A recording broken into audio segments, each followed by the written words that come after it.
아는 만큼 건강이 보인다. 안녕하세요. 부천 으뜸한의원 한의학 박사 박지영 원장입니다. 오늘은 이석증으로 인한 어지러움증 얘기입니다. 갑자기 누웠다가 일어나면 핑 돌고요. 고개만 돌려도 순간적으로 어지러운 적 있으세요? 진단명은요, 귀 안에 돌이 끼었다고 해서 이석증이라고 하는데, 이 돌 도대체 왜 생기는 걸까요? 그리고 왜 치료해도 이렇게 재발이 잘 될까요? 정말 이 귀 안에 돌 확 빼버릴 방법은 없는 걸까요? 오늘 영상에서는 이석증이 생기는 원인과 이석증의 증상, 또 한의학적인 치료, 도움되는 생활습관과 혈자리, 음식까지 전부 공개해드립니다. 놓치지 않고 끝까지 시청해주세요. 이석증은 귀 안에 아주 작은 칼슘 결정인 이석이 떨어져 나와서 전정기관을 자극하면서 생기는 어지럼증입니다. 지금 보시는 이 사진은 이석을 전자현미경으로 촬영한 모습인데요. 이석의 크기는 7에서 8 마이크로미터 정도 됩니다. 참고로 우리 혈액 속의 적혈구의 지름도 약 7 마이크로미터이기 때문에 이 이석은 피 속의 적혈구만큼이나 아주 미세한 돌이라고 생각하시면 됩니다. 전정기관에는 이 젤라틴처럼 아주 끈적한 막이 있고요. 그 위에 이석이 붙어서 무게추 역할을 하면서 우리 몸의 균형을 잡도록 도와줍니다. 그런데 문제는 이 이석들이 어떤 원인 때문에 떨어져 나오는 순간 시작됩니다. 이석이 떨어져 나오면 회전을 감지하는 반고리관 속에 굴러 들어가게 되고, 머리를 움직일 때마다 감각세포가 지나치게 자극이 되면서 갑작스럽고 강한 회전성 어지럼증을 일으키게 됩니다. 이게 바로 이석증이에요. 이석증은 아주 매우 특징적인 증상이 있는데요. 누웠다 일어날 때나 고개를 숙일 때, 눕고 난 뒤 옆으로 돌아 누울 때 등 자세를 바꿀 때 순간적으로 나타나는 아주 강한 어지럼증이에요. 그리고 어지럼증은 10초에서 20초 정도 지속이 되고요. 그 순간 메스껍고 울렁거리는 증상이 동반됩니다. 반대로 몇 분에서 몇 시간 지속되는 어지럼증은 이석증이 아닐 가능성이 높습니다. 이석증의 어지러움은 짧지만 매우 강한 회전감이 특징입니다. 이 이석증과 많이 헷갈리는 질환이 메니에르병인데요. 두 질환 모두 빙글빙글 도는 어지럼이라는 점은 비슷하지만, 메니에르는 이 발작이 20-30분에서 길게는 몇 시간까지 지속된다는 점에서 확연하게 다릅니다. 또 귀 울림이나 난청을 함께 동반한다는 것이 메니에르의 특징입니다. 정리하자면 짧고 강한 회전성 어지럼증이라면 이석증일 수 있고, 길고 지속되는 어지럼증에 이명과 난청까지 동반된다면 메니에르병일 확률이 높습니다. 이석증이 생기는 원인은 다음과 같이 추정하고 있어요. 첫 번째는 노화입니다. 가장 흔한 원인인데요. 나이가 들수록 이 이석을 이루는 탄산칼슘 결정이 잘 부셔지고요. 이 끈끈하게 이석을 부착해주는 젤라틴층의 점착력도 약해져서 이석이 쉽게 떨어져 나가게 됩니다. 머리의 충격도 원인이 될 수 있는데요. 교통사고나 운동 중에 세게 머리를 부딪히거나 넘어지는 것 같은 외상은 또 젊은 층에서 많이 발생하는 이석증의 주요 원인이고요. 또 귀 수술이나 치과 수술, 머리 수술도 이석증을 유발할 수 있습니다. 또 중이염이나 만성염증, 메니에르병 등 귀 질환이 있으면 전정기관이 약해져서 이석이 더 쉽게 이탈합니다. 또 수술 후에 오랜 시간 누워 있거나, 또 젊은 분이라고 해도 오랫동안 누워서 같은 자세로 스마트폰을 보는 습관은 이석을 받치고 있는 젤라틴층을 딱딱하게 해서 이석이 떨어지기 쉬운 환경을 만듭니다. 또 스트레스와 피로는 전정기관으로 가는 혈액 공급을 떨어뜨려서 이석을 유발할 수가 있고요. 또 비타민 D는 칼슘 대사와 이석의 안정성이 아주 중요한데, 연구에서도 비타민 D가 부족한 사람은 이석증 발병 위험이 높다는 보고가 있습니다. 또 탈수가 진행되면 전정기관 안에 림프액의 농도가 진하면서 끈끈해지고요. 이석이 반고리관 안에서 더 쉽게 움직이거나 굴러다녀서 어지럼증을 일으키기 쉽습니다. 이석증의 치료는요, 이석을 다 전부 없애는 것이 아닙니다.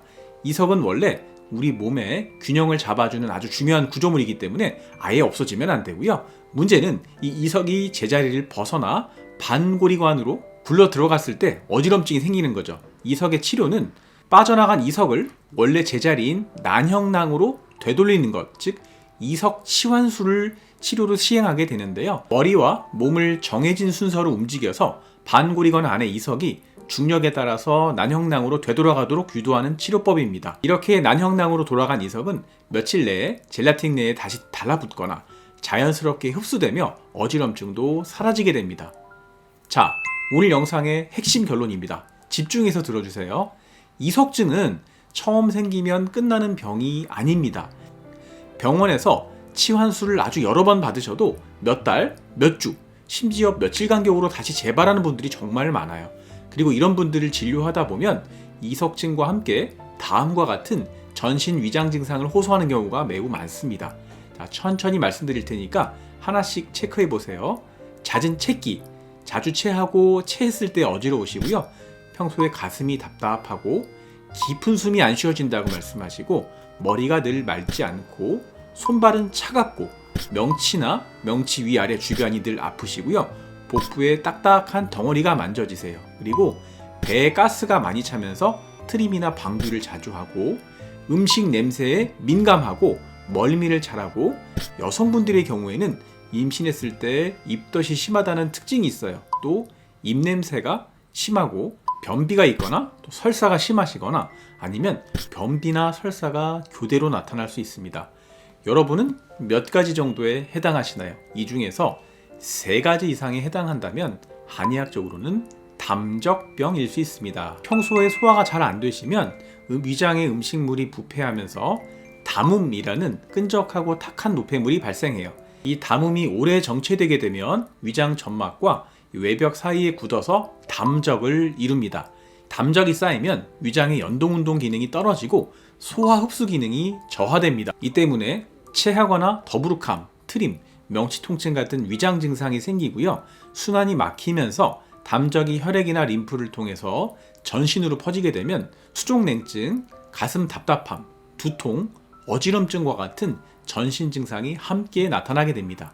이 담적으로 인해서 발생하는 전신 증상군을 묶어서 담적병 혹은 담적증, 담적증후군이라고 불러요.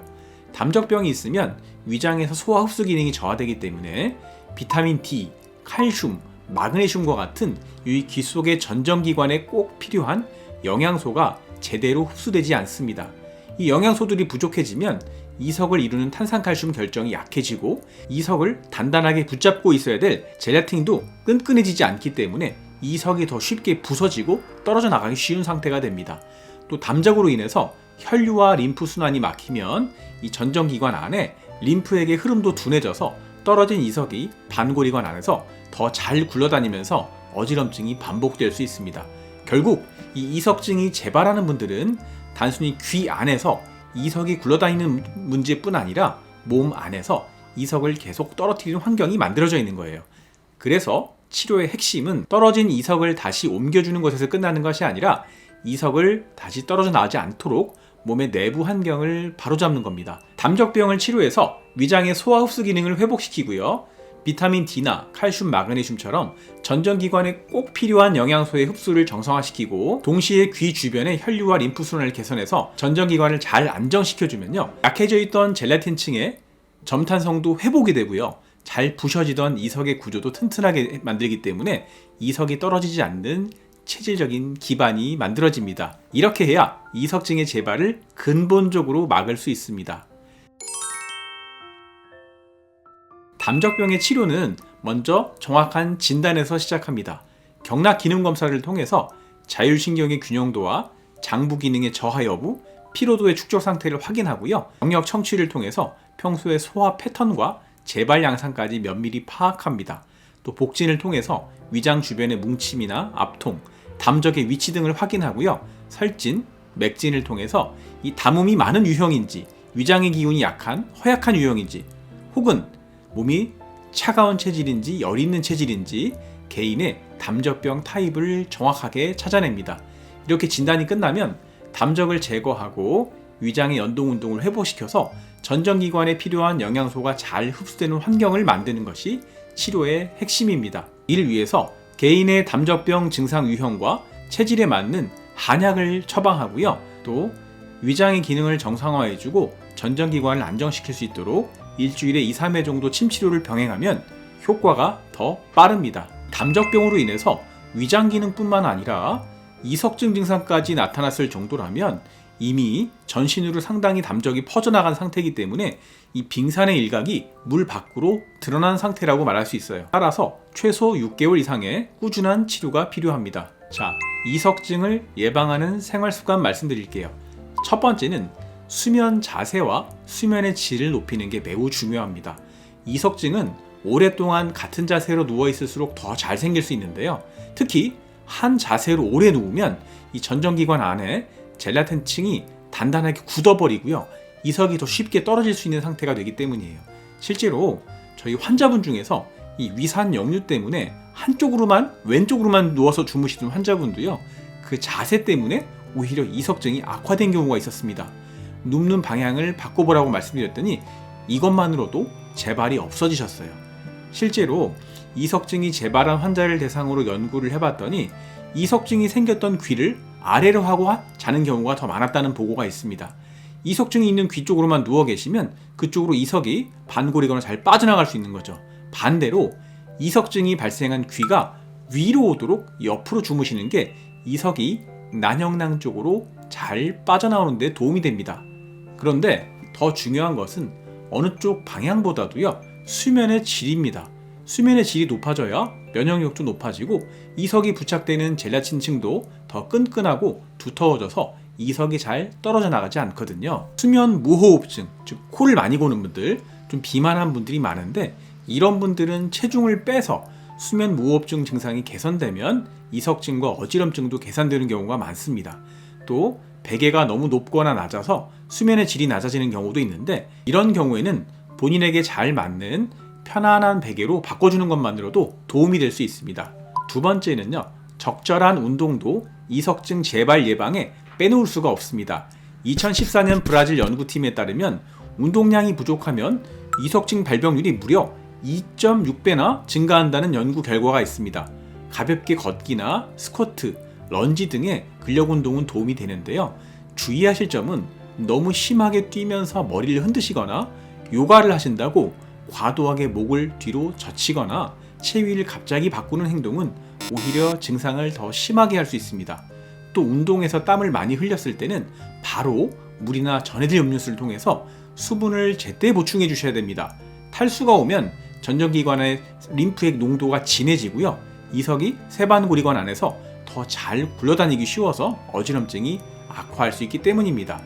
세 번째 습관은 비타민 D를 평소에 잘 드셔줘야 됩니다. 여러 연구에 따르면 비타민 D 부족이 이석증의 중요한 원인으로 지목되고 있습니다. 비타민 D가 모자라면 장에서 칼슘 흡수가 떨어지고 이석 자체도 약해져서 쉽게 떨어져 나가기 때문인데요. 그래서 비타민 D가 풍부한 음식을 드시는 것이 매우 중요합니다. 연어나 고등어 같은 등푸른 생선은 비타민 D가 많을 뿐만 아니라 오메가3까지 풍부하기 때문에 전정기관의 염증을 줄이는 데도 도움이 돼서 일주일에 2번 이상 등푸른 생선을 식탁에 올리는 걸 추천해 드리고요. 식물로는 표고버섯도 아주 훌륭한 비타민 D 공급원입니다. 특히나 표고버섯을 햇볕에 한두 시간만 말려도 비타민 D 함량이 무려 30배 이상 증가하기 때문에 말린 표고버섯을 불려서 요리에 넣어 드시거나 차로 끓여 드시면 좋습니다. 또 햇볕을 하루에 10분에서 20분만 쬐어도 체내에서 음식보다 훨씬 많은 양의 비타민 D가 생성되기 때문에 날씨가 좋은 날에는 잠깐이라도 햇볕을 쐬면서 산책해 보세요. 이때는 잠시 선글라스를 벗고 걸어주시는 것이 더 도움이 됩니다. 특히 골다공증이 있는 분들은 이석증이 더 잘 생기는 것으로 알려져 있습니다. 골다공증의 가장 큰 원인 중에 하나가 바로 비타민 D 부족으로 인한 칼슘 대사 장애인데요. 비타민 D가 부족하면 뼈뿐만 아니라 이석을 구성하는 탄산 칼슘 구조도 약해져서 쉽게 떨어질 수 있거든요.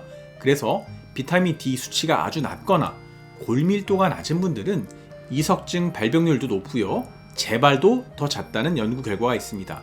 따라서 골다공증이 있으신 분들은 비타민 D 영양제를 꾸준하게 섭취하시는 것도 아주 좋은 방법이 될 수 있습니다. 네 번째는 충분한 수분 섭취예요.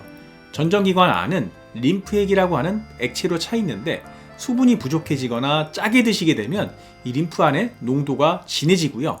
점도가 높아져서 세반골이관 안에서 이석이 더 잘 굴러다닐 수 있어요. 따라서 최소 하루에 1.5리터 이상의 물은 꼭 챙겨 드시고 국이나 찌개를 드실 때는 국물보다는 건더기 위주로 드시는 습관이 좋습니다. 또 평소에 고혈압이나 당뇨, 고지혈증, 골다공증 같은 기저질환이 있는 분들은 평소에 약을 빼먹지 않고 드시고 질환을 잘 관리하셔야 됩니다. 여러 연구에서는 이런 질환이 있는 분들이 이석증 재발에 관련되어 있다고 알려져 있습니다. 스트레스를 잘 관리하는 것도 이석증을 막는 데 아주 중요합니다. 스트레스가 심해지면 교감신경이 과도하게 활성화되면서 이 전정기관의 민감도가 높아지고 목, 어깨 근육이 긴장해서 이 귀로 가는 혈류가 줄면서 이석이 더 잘 떨어져 나올 수 있기 때문인데요. 평소에 악기 연주나 명상, 요가 등 본인에게 잘 맞는 취미 생활을 통해서 스트레스를 풀어보시고요. 제가 일전에 설명해드린 자율신경에 좋은 횡격막 호흡법도 아주 좋으니까 댁에서 꼭 한번 해보세요. 이석증은 약물이나 생활습관 교정도 중요한데 다음과 같은 아주 간단한 혈자리 자극만으로도 큰 도움이 될 수 있어요. 첫 번째는 풍부혈과 풍지혈이에요. 뒤통수를 따라서 내려가다 보면 볼록 튀어나온 곳 밑에 오목하게 쏙 들어가는 곳을 풍부라고 하고, 풍부 옆으로도 파여있는 곳 양쪽 혈이 풍지예요. 이 뒷목의 근육 긴장을 풀어서 정전기관을 안정시켜 주는데요. 양손으로 이 뒷목 부위를 전체적으로 가볍게 눌러보세요. 아프면서 시원해지고요. 귀 주변으로 혈류순환이 원활해집니다. 두 번째는 예풍혈이에요. 귓볼 뒤쪽에 오목한 지점으로요. 입을 벌렸다 다물었다 할 때 쏙 들어가는 곳입니다. 귀 주변에 혈류를 개선하고 전정신경을 안정시켜줄 뿐만 아니라 귀가 울리는 이명이나 귀 먹먹함, 어지럼증을 완화할 수 있는데요. 입을 살짝 벌린 후에 양손의 검지손가락으로 누른 상태에서 입을 열었다 닫았다 해보세요. 세 번째 혈은 내관혈입니다. 손목 안쪽에 손목 주름에서 반대편 손가락 3마디가 닿는 가운데인데요. 메스꺼움이나 울렁거리는 구역감 완화에 좋고 자율신경을 안정시켜줍니다. 반대편 엄지손가락으로 양손을 번갈아 가면서 꾹꾹 30초씩 눌러주세요. 네 번째 혈자리는 풍룡혈이에요. 바깥쪽 복사뼈와 무릎뼈 바깥쪽에 작은 구멍처럼 쏙 들어가는 곳을 외슬란혈이라고 하는데, 이 바깥쪽 복숭아뼈와 외슬란의 중간이에요. 풍룡은 위장 경락에 속하는데 이 위장의 노폐물인 담음을 제거해서 전정기관 내 림프액의 농도를 조절해줍니다. 한 손이나 양손 엄지로 꼭 잡고 눌러보세요. 다음과 같은 음식을 드시면 이석증 예방에 좋습니다. 첫 번째는 생강차인데요. 생강은 한의학적으로 속을 따뜻하게 하고 위장의 노폐물인 담음과 담적을 제거하는데 1순위 약재로 쓰입니다. 위장이 따뜻해지면 전신순환이 좋아지고 그 과정에서 어지럼증, 울렁거림과 같은 전정기관 증상도 안정될 수 있어요. 따뜻하게 우린 생강차를 하루 한두 잔 정도 드시면 이석증으로 인한 울렁거림이나 불편한 증상 완화에 큰 도움이 될 수 있습니다. 두 번째는 아욱과 오크라입니다. 평소에 위장이 약한 분들, 이 담적이 있는 분들은 단순하게 위장의 문제로 끝나지 않죠. 위장 기능이 떨어지면 비타민 D와 칼슘의 흡수도 떨어지고요. 이석을 붙잡고 있는 젤라틴의 구조도 약해져서 이석이 더 쉽게 떨어져 나갑니다. 이럴 때 아욱과 오크라가 좋은데요. 아욱과 오크라를 보면 미끌거리고 끈끈하잖아요. 이 뮤신이라고 하는 성분 때문이에요. 이 위장 점막을 코팅해서 소화 기능을 올려서 담음의 생성을 막고 비타민 D와 칼슘과 같은 전정기관 안정에 꼭 필요한 영양소 흡수를 도와줄 수 있습니다. 또 둘 다 마그네슘도 풍부하기 때문에 전정기관을 안정시키고 긴장을 완화시켜서 어지럼증 완화에 좋아요. 쉽게 말씀드리면 이석을 이 끈끈한 젤라틴막에 잘 달라붙게 해서 떨어져 나오지 않게 해주는 데 도움을 준다고 이해하시면 됩니다. 아욱 된장국과 오크라 된장 무침을 추천해드립니다. 세 번째는 귤껍질 차예요. 이 귤껍질을 말린 것을 진피라고 하는데요. 위장의 노폐물, 담음을 제거하고 기순환을 도와주는 아주 대표적인 약재예요. 이석증에서 자주 나타나는 속 울렁거림, 소화불량, 머리 무거운 느낌 완화에 도움을 줄 수 있어요. 잘 씻은 귤껍질을 말려서 차로 끓이셔도 되고요. 제품으로 나온 진피차 티백을 드셔도 됩니다. 주의하실 점은 귤 알맹이는 오히려 습담을 증가시켜서 소화불량을 유발하고 이석증을 악화시킬 수도 있으니까요. 많이 드시지 않는 게 좋습니다. 네 번째는 율무예요. 율무는 몸속의 습담을 줄이고 부종을 빼주는 데 대표적인 곡물인데요. 담음이 정체되면서 어지럼증이나 머리 무거움이 생기는 이석증 체질에 아주 잘 맞습니다. 이 시중의 율무차는 당류, 즉 설탕의 함량이 많은 경우가 많아서 추천해드리지 않고요. 밥을 지을 때 율무를 섞어서 드시거나 율무죽을 드시는 것을 추천해드립니다. 오늘 영상에서는 이석증이 왜 생기는지, 또 한의학적으로는 담적병과 어떻게 연결되는지, 재발을 막는 습관과 혈자리, 도움되는 음식까지 모두 정리해드렸습니다. 이석증은 재발이 흔한 만큼 한의학적인 치료가 아주 큰 도움이 될 수 있습니다. 혼자 오래 고민하지 마시고요. 전문적인 진단과 치료를 받아보시고 댁에서는 오늘 알려드린 생활습관과 음식, 혈자리 자극도 함께 실천해 보시면 어지럼 재발을 훨씬 줄일 수 있습니다. 오늘 영상이 도움되셨다면 구독과 좋아요, 알람 설정 부탁드립니다. 지금까지 저는 한의학 박사 박지영이었습니다. 감사합니다.